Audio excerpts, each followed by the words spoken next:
The first sensation Marcus experienced wasn't sight or sound, but the peculiar taste of copper and starlight on his tongue. His eyes fluttered open to reveal a ceiling of translucent crystal that pulsed with inner fire, casting dancing shadows across walls that seemed to breathe with ancient magic. The chamber around him was unlike anything from his world, carved from living stone that hummed with draconic energy, every surface etched with runes that glowed softly in the eternal twilight of the dragon realm. He tried to sit up, but his body felt far and heavier somehow, as if months of stillness had settled into his bones. The last thing he remembered was the blinding flash of the portal closing, the desperate reaching of hands trying to pull him back, as dimensional barriers slammed shut between worlds. Now, the air itself tasted different, richer, tinged with sulfur and something indefinably magical that made his human lungs work harder with each breath. "So, you finally awaken." The voice cut through his disorientation like a blade forged from winter itself. Marcus turned his head, and his heart stopped. Princess Serafina stood in the chamber's archway, but she was nothing like the woman he remembered from their stolen moments together. Gone was the soft smile that had once melted his reservations, replaced by eyes that burned with barely contained fury. Her midnight hair fell in elaborate braids adorned with silver and sapphires, marking her royal status, while her dress of deep blue silk seemed to shimmer with scales that caught the crystal light. She was beautiful, devastatingly so, but her beauty now carried the sharp edge of betrayal. "Serafina," he whispered, struggling to find his voice. "How long have I?" "8 months," she interrupted, stepping into the chamber with the predatory grace that marked all of her kind. 8 months since you vanished through that cursed portal, leaving nothing but promises and pretty words behind." Her hand moved instinctively to her stomach, and Marcus's eyes followed the gesture, noticing for the first time how her dress was cut to accommodate a figure that had clearly changed. The realization hit him like a physical blow. "Your was," she corrected sharply. "I was carrying your children, twins, if you must know, born 3 months ago while you lay here in healing sleep, blissfully unaware of the consequences of our liaison." Marcus sat up despite the weakness in his limbs, his mind reeling.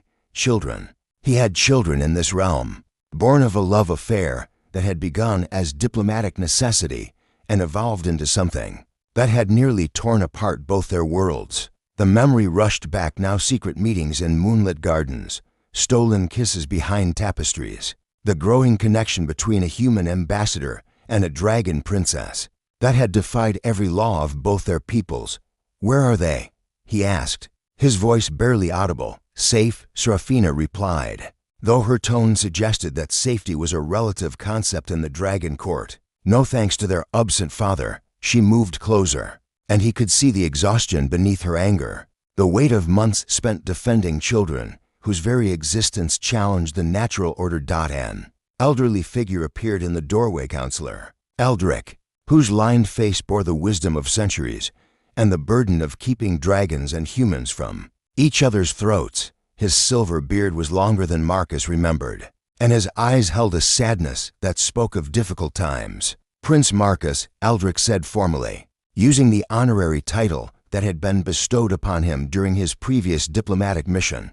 "You have returned to us at a most complicated time." "The portal," Marcus said, memories flooding back. "There was an accident. The dimensional gateway collapsed while I was trying to return. I thought I was dead." "Nearly were," Eldrick confirmed. "Your human physiology was not designed to survive unprotected transit between realms. We found your body torn between dimensions, barely alive. Princess Serafina insisted we save you, despite considerable opposition from the court."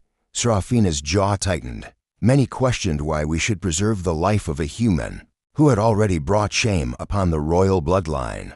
"Some suggested it would be kinder to let you fade away, but you didn't," Marcus observed, studying her face for some hint of the woman who had once whispered words of love against his shoulder in the palace gardens. "I am not cruel," she replied, "and whatever else you may be, you are the father of the realm's first human-dragon hybrids. That makes your survival politically significant." The clinical way she described their children sent ice through Marcus's veins. He swung his legs over the side of the crystal bed, testing his strength. His body felt alien, not entirely human anymore, but not transformed either. Something had changed during his dimensional journey. "I need to see them," he said, standing. Despite the way the room seemed to tilt around him, "My children, I need to see them." Serafina's composure cracked slightly, revealing a glimpse of vulnerability beneath her royal mask. "They look like you," she admitted quietly. "Ember has your stubborn chin, and Ash has your thoughtful eyes, though they glow gold when he's curious about something. They're perfect, Marcus, and they're mine to protect." The possessive way she spoke of their children wasn't lost on him. In his absence, she had become both mother and father, defender and provider. She had faced the court's judgment alone, borne the shame and responsibility without the support of the man who had helped create the situation. "Serafina, I never meant to leave. The portal was your escape route," she accused, her voice rising with months of suppressed pain. "Don't tell me it was an accident. You knew the risks of our affair. You knew what would happen if I bore human children, and when the pressure became too great, when the court began to question your true intentions, you conveniently found yourself on the wrong side of a dimensional barrier." "That's not what happened." Marcus took a step toward her, but she backed away, maintaining the distance between them like a physical barrier. "Isn't it? You came here as an ambassador, charmed your way into my bed, and left me to face the consequences alone. Do you have any idea what I've endured these past months? The whispers, the accusations, the suggestions that I should have terminated the pregnancy rather than dilute our bloodline with human weakness." Her words struck him like physical blows. He had known their relationship was dangerous, had understood the political implications, but he had never fully grasped how much she would sacrifice to protect what they had created together. "I love you," he said simply, the words carrying all the weight of truth he could muster. For a moment, her mask slipped entirely, and he saw the woman he had fallen for, vulnerable, fierce, caught between duty and desire. But the moment passed, and the princess reasserted herself. "Love is a luxury I can no longer afford," she replied. "I have children to protect and a realm to consider. Your return changes nothing unless you're prepared to prove that your commitment extends beyond pretty words and stolen moments." Counselor Aldrich cleared his throat diplomatically.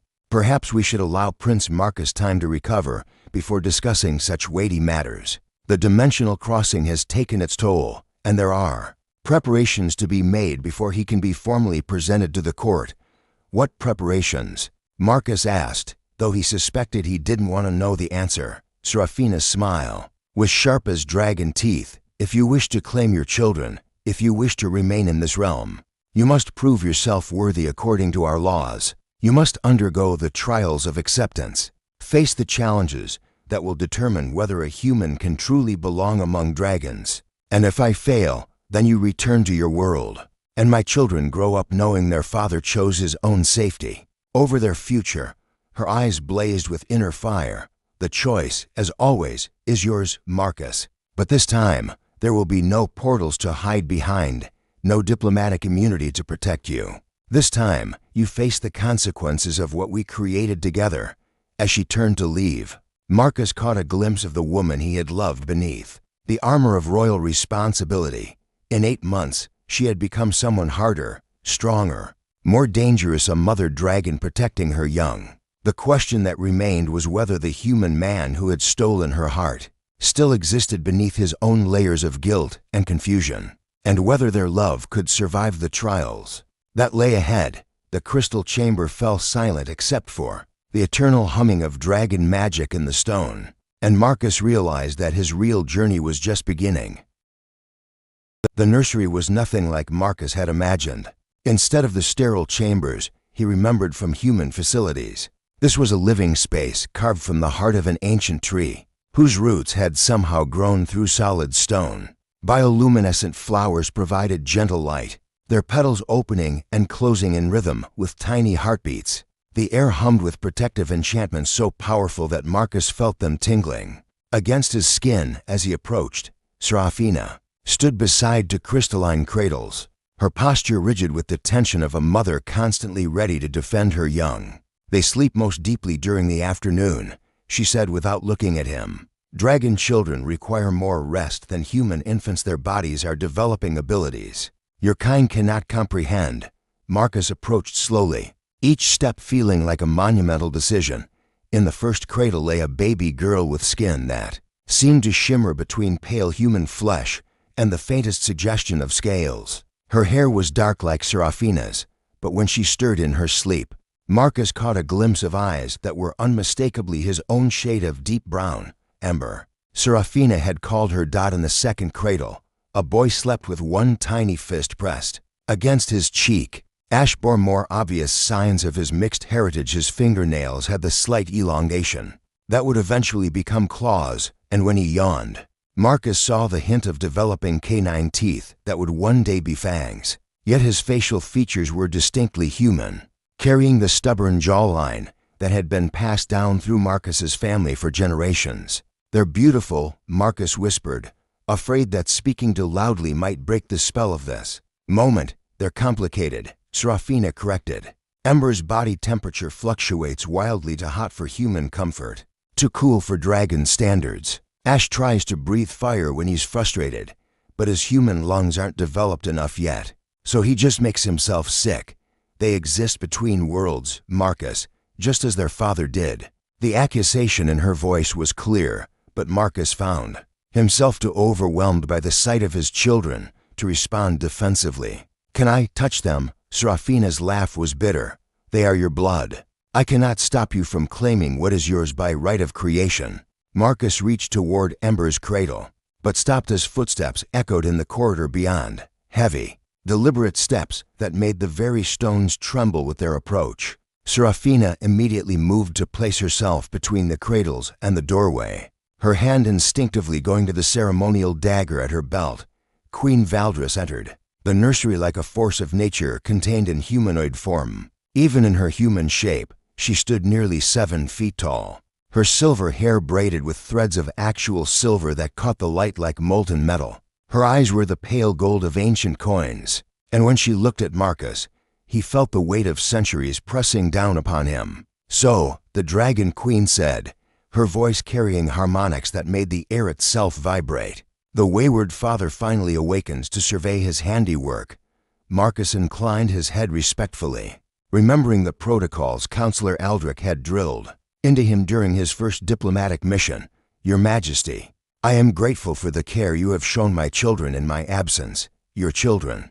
Queen Valdris stepped closer, and Marcus caught the scent of smoke and starlight that clung to all dragons. "Interesting. Most humans who father children upon our kind and then vanish through convenient dimensional accidents tend to disclaim such connections when faced with the reality of mixed blood offspring. I didn't abandon them by choice," Marcus said carefully. "The portal collapse was remarkably well-timed," the Queen interrupted. "Just as my daughter's pregnancy became known to the court, just as questions rose about human intentions in our realm, just as several of our neighboring lords began to voice concerns about the dilution of pure dragon bloodlines."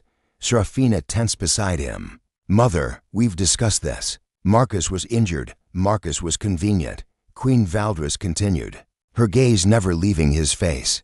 "A human ambassador who could provide genetic diversity for our endangered species, then disappear before facing the consequences of that service.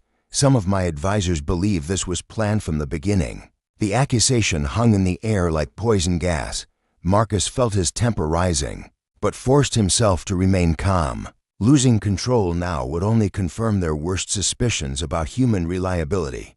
"Your Majesty," he said evenly, "I understand your concerns, but I'm here now, and I'm prepared to accept full responsibility for my children and my relationship with your daughter. Are you?" The Queen moved closer to the cradles, and both babies stirred at her presence, responding to the draconic energy that radiated from their grandmother. "Do you understand what that responsibility entails?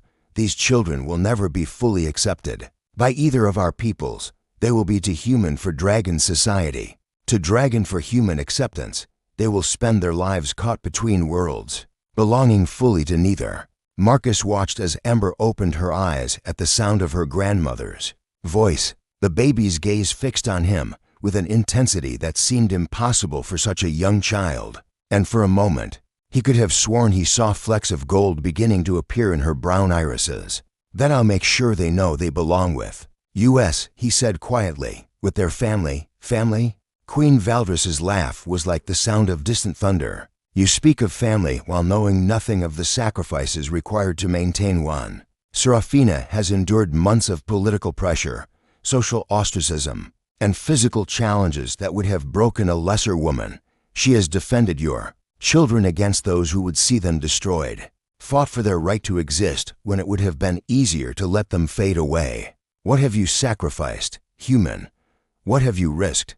Before Marcus could answer, a new voice spoke from the doorway. "He has risked his life returning to us." Counselor Eldrick entered, followed by a figure Marcus didn't recognize, a tall woman with the distinctive pointed ears and elongated features of a dragon in human form, but bearing scars that spoke of recent battles.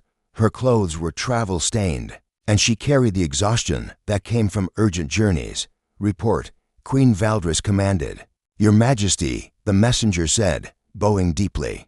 "Lord Dracon of the Northern Peaks has formally requested an audience. He wishes to discuss marriage negotiations with Princess Serafina." The temperature in the room seemed to drop several degrees. Marcus felt Serafina's entire body go rigid beside him, while Queen Valdris's expression became carefully neutral in the way that indicated extreme danger. "Lord Dracon is persistent," the Queen said carefully. "He has long believed that an alliance between our houses would benefit both our territories. He has long believed that Serafina should have been his from the beginning," Counselor Eldrick added quietly.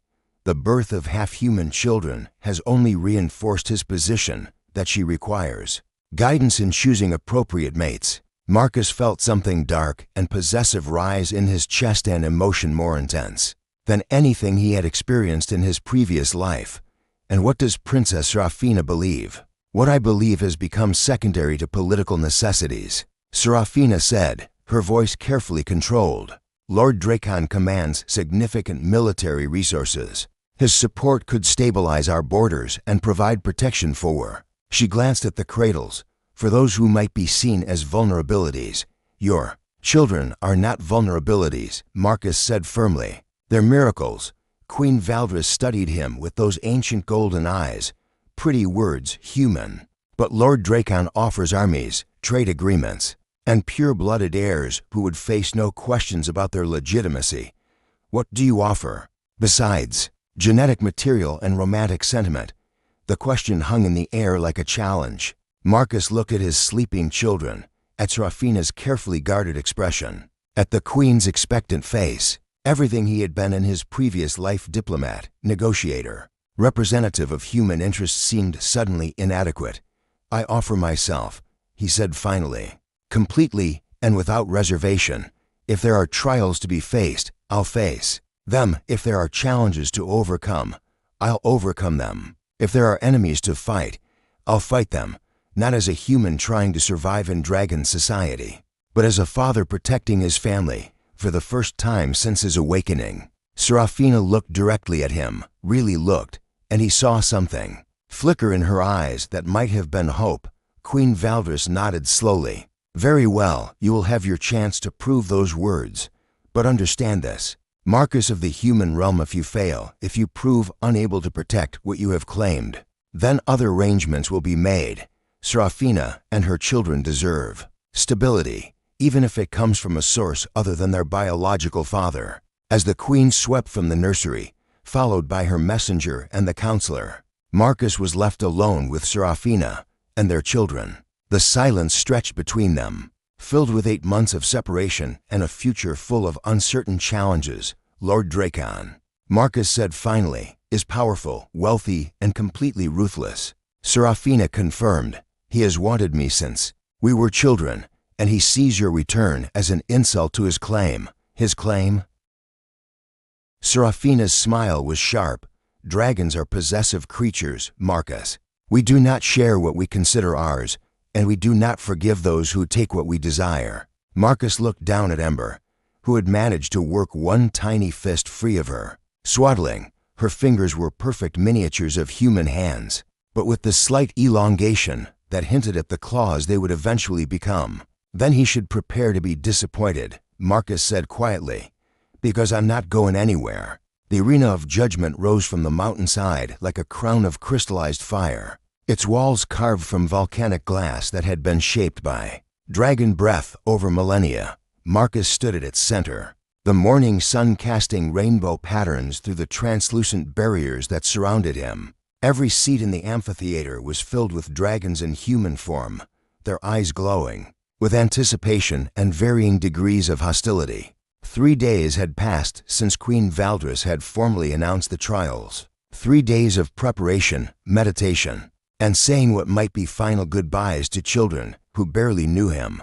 Now, wearing armor crafted from dragon scales freely given by Seraphina herself, Marcus faced the first of 3 challenges that would determine his right to remain in the dragon realm. Let it be known, Counselor Aldrich's voice rang across the arena, enhanced by draconic magic to reach every ear, that Marcus of the human realm has requested acceptance into our society as bondmate to Princess Seraphina, an acknowledged father to the twins Ember and Ash by ancient law and sacred tradition. His worthiness must be proven through trial by ordeal. From the royal viewing platform, Seraphina watched with carefully controlled expression. She wore ceremonial robes of deep crimson that seemed to flow like liquid fire, her hair braided with gold threads that caught the light. Beside her, Queen Valdris sat with the patient stillness of a predator, while on her other side, Lord Dracon commanded attention even while seated. His human form was tall and broad-shouldered, with silver hair that spoke of ancient bloodlines and eyes like chips of winter ice. He wore no armor, no weapons, yet radiated a confidence that made it clear he considered himself the most dangerous creature present. When he looked at Marcus, his smile was all sharp edges. The first trial, Aldrich continued, is the trial of courage. The candidate must face fear itself and prove that his resolve cannot be broken by terror or doubt. The arena floor began to shift, stones grinding against each other as hidden mechanisms activated. The smooth surface cracked and reformed, creating a maze of passages that descended into darkness. Strange sounds echoed from the depths, howls, roars, and things that might have been screams. In the labyrinth of nightmares, Aldrich explained, you will face manifestations of your deepest fears. They cannot truly harm your body, but they can break your mind, shatter your will, leave you cowering in corners until madness takes you. Many who enter never emerge. Those who do often wish they had not. Marcus nodded, checking the simple sword he had been allowed to carry. The weapon felt awkward in his hands. Diplomats, rarely trained for physical combat, but its weight was reassuring nonetheless. Should you fail, Lord Dracon called out, his voice carrying easily across the arena, I will personally ensure that Princess Seraphina and her children receive the protection they deserve. Your sacrifice will not be in vain. The implied threat was clear, and Marcus felt that same dark possessiveness rise in his chest. He looked up at Seraphina, whose expression remained carefully neutral, though her hands gripped the armrests of her chair with enough force to leave impressions in the stone. Begin, Queen Valdris commanded. Marcus descended into the labyrinth. The first passage was narrow, forcing him to turn sideways to squeeze through. The walls pressed close, and he could feel them seeming to contract with each breath he took. His heart rate increased as memories surfaced, childhood nightmares of being buried alive, adult anxieties about confined spaces that had made certain diplomatic missions particularly challenging. The walls continued to narrow until he could barely breathe. Panic clawed at his mind, urging him to turn back, to flee to the surface where air existed in abundance. But he pushed forward, focusing on the image of Ember and Ash sleeping in their crystalline cradles. And gradually the passage widened again. The second chamber contained mirrors, hundreds of them, reflecting his image back from every angle. But these weren't true reflections. Each mirror showed a different version of himself, Marcus the coward, fleeing through the portal rather than facing responsibility. Marcus the failure, abandoning his children to grow up without a father. Marcus, the weakling, too human to protect a dragon princess and her hybrid offspring. You don't belong here, the reflections whispered in his own voice. You never did. You're just a human pretending to be something more. You're right, Marcus said aloud, addressing the mirrors directly. I am just a human, but I'm a human who loves his family enough to face whatever it takes to protect them. The mirrors shattered one by one, their accusations falling silent. The third trial was fire, not the cleansing flames of dragon breath, but the consuming blaze of pure destruction. The chamber filled with heat that seared his lungs and smoke that burned his eyes. Through the inferno, he could see shapes moving, dragon forms too massive and terrible to be real. Their eyes like stars and their claws like sword blades. Join us, they called in voices like breaking glass. Become one with the flame. Let your human weakness burn away until only strength remains. The temptation was overwhelming. To let the fire consume him, to emerge as something more than human, something worthy of Serafina's love and capable of protecting their children.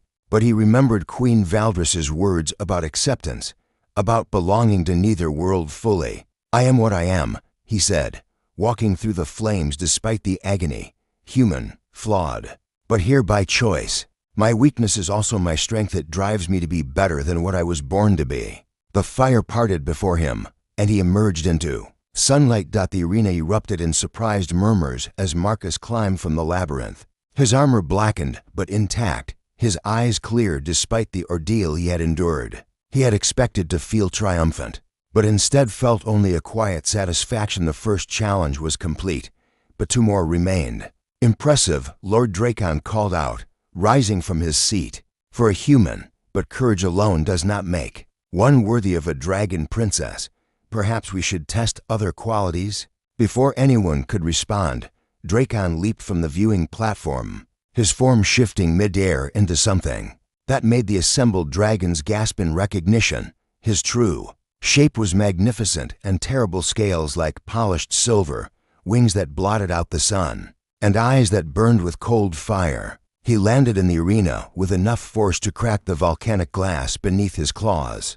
I invoke the right of challenge, Dracon declared, his voice now a sound like grinding glaciers. Let strength determine worthiness. Queen Valdris rose from her throne. Lord Dracon, this is highly irregular. The trials are sacred. The trials test worthiness against abstract concepts, Dracon interrupted. I offer a more practical examination. Let the human face a true dragon in combat and prove he can protect what he claims to love. Marcus looked up at the creature that towered above him, easily 50 feet from snout to tail tip, and realized that his sword would be about as effective as a toothpick against such a foe. But backing down now would confirm every doubt the dragon court harbored about human resolve. I accept, he said, his voice carrying more confidence than he felt. Serafina was on her feet now, her own transformation beginning as scales appeared along her arms and neck. Dracon, if you harm him, the princess shows touching concern for her pet human, Dracon observed, lowering his massive head to Marcus's level. Tell me, little diplomat, what will you do when something threatens your children? When enemies come in the night to take what is precious to you, will you negotiate with them? Offer them treaties and trade agreements? Marcus stepped closer, close enough to feel the heat radiating from Dracon's scales, close enough to see his own reflection in those terrible eyes. I'll do whatever it takes to protect them, whatever it takes. Prove it. Dracon's claw swept toward him with crushing force. Marcus dove aside, the movement sending him rolling across the arena floor as stone exploded where he had been standing. He came up running, circling around the dragon's massive form, looking for any advantage. There between the scales on Dracon's rear leg, a gap where old battle scars had never fully healed. Marcus sprinted toward it, sword raised, but Dracon was faster than his size suggested. The dragon's tail whipped around, catching Marcus in the chest and sending him flying. He hit the arena wall hard enough to see stars, tasting blood as he slid to the ground. Above him, Dracon's laughter was like an avalanche. Is this the great love that will protect our princess? A human who cannot even. Marcus threw his sword. The blade wasn't aimed at Dracon. It would never penetrate the dragon's natural armor. Instead, it struck the arena wall beside one of the massive mirrors used to focus sunlight for ceremonial purposes. The mirror tilted, redirecting a concentrated beam of light directly into Dracon's eyes. Blinded and enraged, the dragon reared back, his head striking the arena's upper wall. Chunks of volcanic glass rained down, and in that moment of confusion, Marcus acted. He ran not away from the dragon, but toward him, scaling Dracon's side like a mountain climber. His hands found purchase between scales, his feet kicked against armored hide, and before Dracon could react, Marcus had reached the dragon's neck. "Yield," Marcus said, pressing a shard of volcanic glass against the soft spot just below Dracon's jaw where scales gave way to more vulnerable flesh. "Or we both discover how much damage a desperate human can do." The arena fell silent. Lord Dracon's eyes, still watering from the reflected sunlight, fixed on Marcus with what might have been respect. "Cleverness," the dragon rumbled, "not strength, but cleverness. Perhaps there is hope for you after all, human." Dracon's form began to shift, shrinking back to human size. Marcus slid down and landed on his feet, still holding the glass shard, but no longer pressing it against his opponent's throat. "The second trial is complete," Dracon announced formally. "The human has proven he can defend what is his, even against superior force." From the viewing platform, Seraphina was staring at Marcus with an expression he couldn't quite read. Pride, surprise, something else entirely. But there was no time to analyze her reaction. Counselor Aldrich was already stepping forward to announce the third and final trial, the one that Marcus suspected would prove more dangerous than facing either his fears or a rival dragon. "The trial of truth," Aldrich declared, "in which the candidate must prove his intentions are pure and his commitment absolute." Ancient magic began to gather in the arena's center, forming a pillar of silver light that pulsed with its own heartbeat. Marcus recognized it from diplomatic briefings. A truth circle, one of the most sacred and dangerous artifacts of dragon culture. "Step into the light," Queen Valdris commanded, "and let us see what lies in your heart." Marcus walked toward the pillar, knowing that the next few minutes would determine not just his fate, but the future of his children and the woman he loved. In the truth circle, no lie could survive, no deception could hide. The light embraced him, and every secret he had ever kept began to surface. The truth circle's silver light wrapped around Marcus, like liquid starlight, and suddenly every thought, every memory, every hidden motivation was laid bare for the assembled dragons to witness. He felt his consciousness expanding, connecting to the ancient magic that had been used to test truth-tellers and oath-breakers for millennia. "Speak," Queen Valdris commanded, her voice echoing strangely through the magical resonance. "Tell us why you truly came to our realm the first time." Marcus tried to form a diplomatic answer, but the truth circle stripped away all pretense. "I came as a spy," he heard himself say, the words pulled from him by forces beyond his control. "My government wanted intelligence about dragon military capabilities, resource locations, potential weaknesses that could be exploited in future conflicts." Gasps rippled through the audience. Several dragons rose to their feet, transformation partially beginning as anger flared among them. But Queen Valdris raised her hand for silence. "Continue," she ordered. "But I wasn't prepared for what I found here," Marcus continued, his voice growing stronger as deeper truths emerged. "I expected monsters, creatures driven by greed and territorial aggression. Instead, I found a civilization more advanced than my own, people with honor and wisdom and—" His eyes found Seraphina in the crowd. "Love that changed everything. I thought I knew about the universe. And when you began your affair with my daughter?" The queen's voice was dangerously quiet. "Was that part of your intelligence gathering?" This was the moment Marcus had dreaded most. In the truth circle, he couldn't soften the reality of how their relationship had begun, couldn't make it sound more noble than it had been. At first, yes, he admitted, and watched Seraphina's face go pale. Seraphina was a valuable source of information about your military structure, your political alliances. I was trained to exploit emotional connections for strategic advantage. The silver light pulsed brighter, forcing him to continue even as he saw the pain in Seraphina's eyes. But somewhere between the first kiss stolen in the moonlight and the night she trusted me with her true form, everything changed. I stopped reporting her secrets back to my superiors. I started lying in my diplomatic dispatches to protect your people.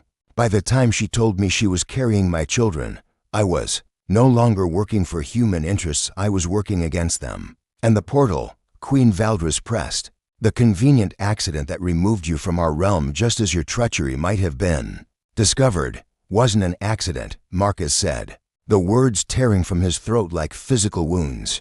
My government had discovered my change of allegiance.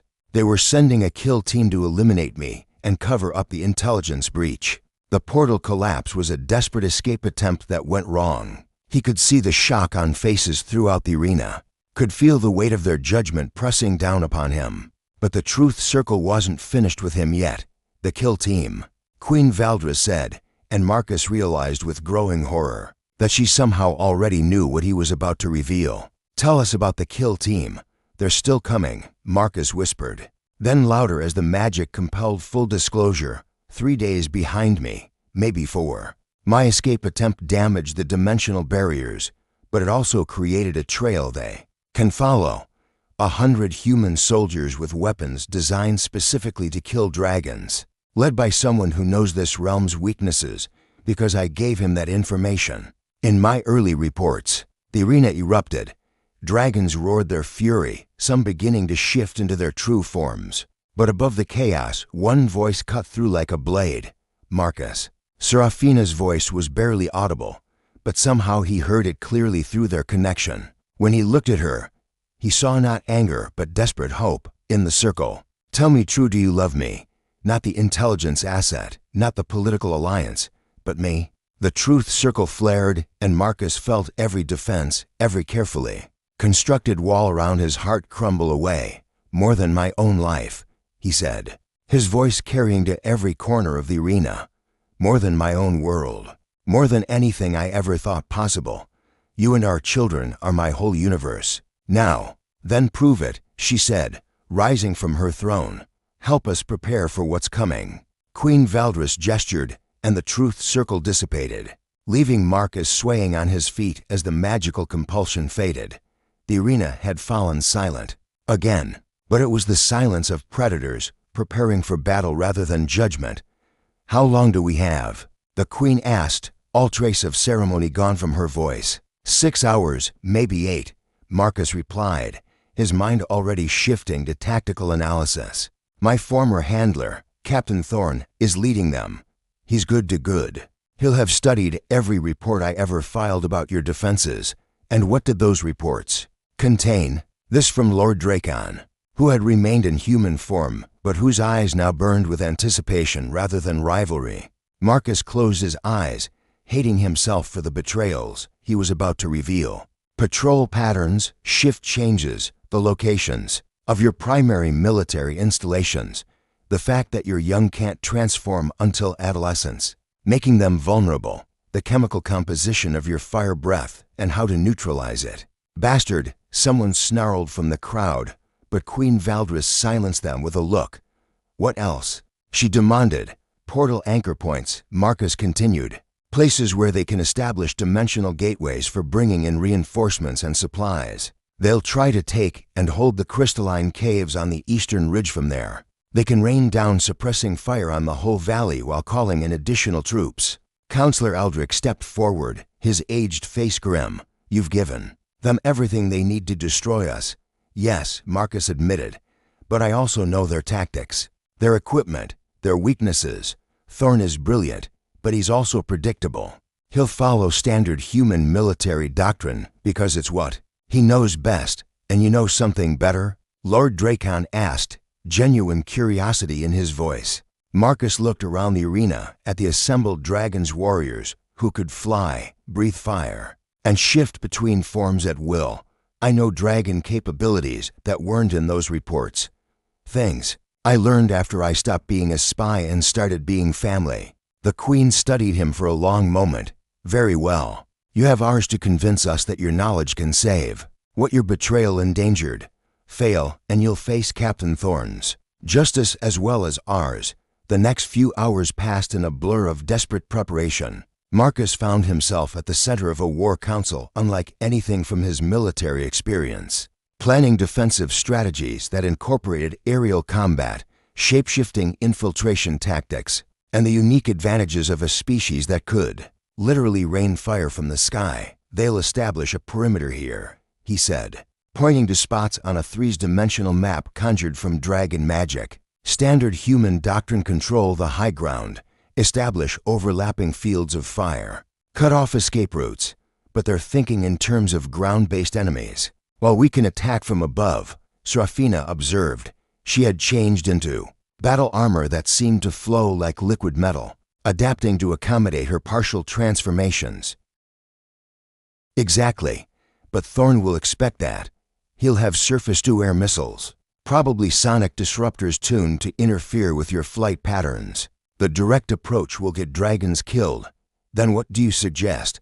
Queen Valdris asked. She had also armored herself, and the sight of the Dragon Queen prepared for war was both beautiful and terrifying. We use their assumptions against them, Marcus replied, sketching modifications to the battle plan. Let them establish their perimeter, make them think they're in control. Then we hit them from directions they can't predict. Over the following hours, Marcus worked with dragon commanders to plan an assault that combined human tactical knowledge with draconic abilities, underground approaches through cave systems Thorn didn't know existed, coordinated strikes timed to exploit the brief windows when human equipment would be most vulnerable, deception operations designed to divide the enemy's attention. But as the sun began to set, painting the sky in shades of gold and crimson, new complications arose. Movement on the eastern approaches reported a dragon scout who had just returned from patrol. They're not alone. Marcus felt his blood turn to ice. What do you mean? Human forces, yes, but also others. Creatures I've never seen before bipedal, but wrong somehow. They move like predators, and their scent, the scout, shuddered. Death and chemicals and things that should not exist. Biological weapons, Marcus realized with growing horror. Thorn must have made contact with the research division. They've been experimenting with genetic modification, creating super soldiers designed specifically for xenocide operations.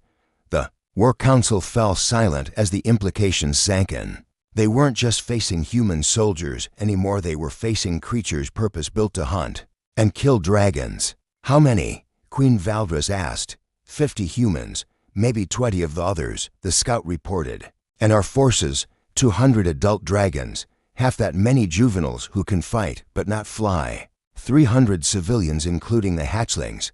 The math was simple and brutal. Even with their advantages, they were facing enemies specifically equipped to counter dragon abilities. Led by someone who knew their weaknesses intimately, we evacuate the civilians. Lord Dracon said grimly. Fall back to the deep caverns. Make them come to us on our terms. No, Marcus said firmly. That's exactly what Thorn expects. He wants us to retreat, to give up the high ground and our mobility. In the caves, dragons become just large targets in confined spaces. Then what? Serafina demanded. We can't fight a war with children in the crossfire.